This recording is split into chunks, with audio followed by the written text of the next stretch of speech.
Hey guys, welcome back to my channel, Southern with Charm. Tonight I'm going to be making buffalo chicken dip, and I'm going to do a cook with me video and share my recipe with you. We are having a little get together at work tomorrow, and a lot of people are bringing in dishes, and a few people have requested that I bring the dip because they really like my recipe. So I'm going to share it with you. I make mine a little bit differently than a lot of people do. I know most people like to bake theirs in a casserole dish, and I like to make mine on the stove top and then transfer it over to a crock pot.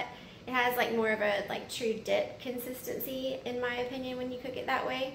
I'm going to share the recipe down below and show you all of the ingredients as I'm cooking. I really hope that you enjoy this video. If you do, please give it a thumbs up and subscribe and leave your comments down below. Thank you so much for watching.